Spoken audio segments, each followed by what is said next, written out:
Namaste and good morning to everyone. I am Krishna Bhargavi, working as Assistant Professor in the Department of CSE GRIET. Today let us discuss about the view of data. So the learning objectives for today's session is we will be able to recognize the different levels of abstraction, and we will be able to use the terms called as instance and schema. Also highlight about the logical and physical data independence. So let us go and explore the concept of the view of data. So what is view of data? So the data is available in RDBMS in the form of tables, and all these tables are related to one another. This we know from the definition of RDBMS. But being an end user of this database, considering a banking application, the end user who is a customer of the banking application only wants to view his account balance, the account statement, or the services that are provided to him. Similarly, if there is a manager, he wants to see all the details of the customers and some more information regarding the branches. If there is a loan account section people, they require only the data with respect to the pending loans that are to be collected or the sanction of loans to different customers. So here, depending upon the perspective of our data and the requirement of the user, we have different views for the same data that is available in the banking database. So let us try to understand what is this view of data and how different users can have their own views about the data. So here with the database system, it is having interrelated files, and we require certain programs to access or modify these files. And the responsibility of database system is to provide only the data that is required by the user, and it has to hide the unnecessary details from the user. Which query is trying to retrieve the data, what program are you using internally, what data structure are you using internally, this is not required by the end user. So we should hide these details from the end user. So here we achieve the abstract view of data at three different levels. We call them to be the physical level, logical level, and the view level. So using these three levels, we are providing different abstract views to the data available at the database in different perspectives. So moving in detail about these three levels. First is the physical level, which is the lowest level of abstraction. So at the physical level, we will be dealing or describing the physical storage structures of the data. So what data structure are we using to store the data? How we are storing this data? What indexes are applied on the data? What physical sequences are used to store this data? So all such information will be provided to the user at this level. So the user at the physical level is a programmer, because the programmer is the one who requires the data structures to be implemented in order to store our data. Then coming to the second level, which we call as the logical level or the conceptual level. So here at the logical level or at the conceptual level, the data that we are storing, so what data are we storing will be described. So considering the banking application, if you are storing the data as in the form of a tree data structure or a table data structure is available here at the physical level. Then in order to store data into these tables or into the tree data structure, what data are we storing? So we are storing the customer data, we are storing the loan balances data, we are storing the employees in the banking sector data, all this data, and all this data must be interrelated.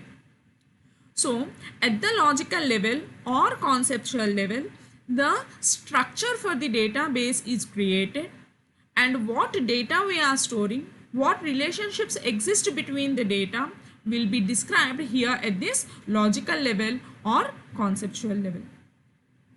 So the people who are associated with this logical level or conceptual level is a database administrator. So here at the logical level, the database administrator is the one who is creating the structure of the database and providing different privileges to the user. And the next higher level of abstraction is the external level. We also call this to be the view level. And here if you observe, we are having different views, view 1, view 2 and so on up to view n. So here at this external level, we have end users where each end user will have a different perspective about the data. They have different requirements with the data. So the view 1 is with respect to accessing the account statement, being a customer of the banking application. View 2 can be accessing the employee's details by a manager of bank. View 3 or view 4 or view n, the next view could be identifying different loan information by the loan branches. So here the data that we have is the same bank database. The tables are same, but depending upon our requirement, only the part of the database must be retrieved. So this is technically called as a view. So view is nothing but the part of the database that is trying to be retrieved. We also call it to be conceptually a relation. Okay, so these are the three levels of views or the levels of abstraction we have in order to view the data. So being as the end user, you are only viewing the data that you require, or the programming details as well as the structure of the database is hidden from the end user. Then at the second level, the conceptual level or the logical level, the physical data structures are hidden from the database administrator. The database administrator will only view the logical structures of the data. He is hidden from the programming details.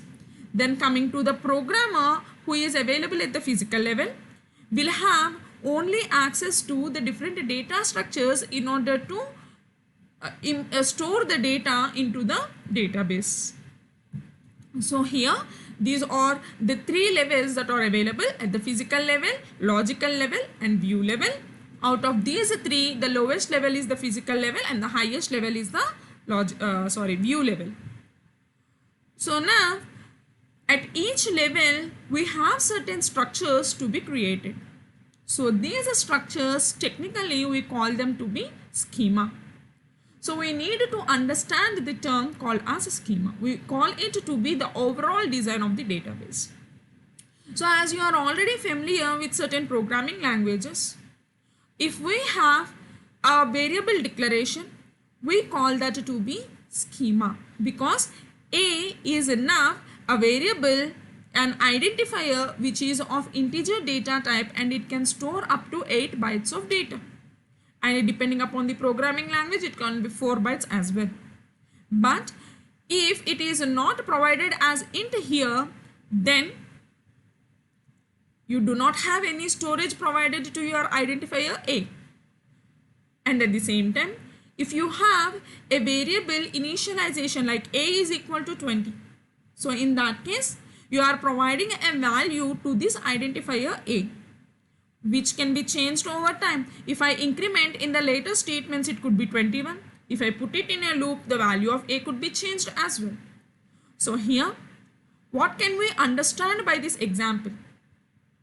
So schema is providing some structure to the identifier, and instance is providing some information to that identifier. So speaking the same terms, instance and schema with respect to the database, we call instance as the collection of information that is stored in the database. So it could be the collection of employees information, It could be the collection of departments information, whatever information that is available in the database. But schema is called as the overall design or structure of the database. So the structure of an employees table can be having 11 attributes, and each attribute can accept only a certain data type, and a table can have a name. So all these three constituently we call that to be the schema of the database. So here, if you observe the schema to be the variable declaration and instance the initialization of values to A. Now tell me whether schema can be changed frequently or instance can be changed frequently. Yes, so if the structure is created, it is created once forever. But the values that we are storing in these tables may be changed over time. So the schema is changed infrequently, whereas the instances are changed frequently.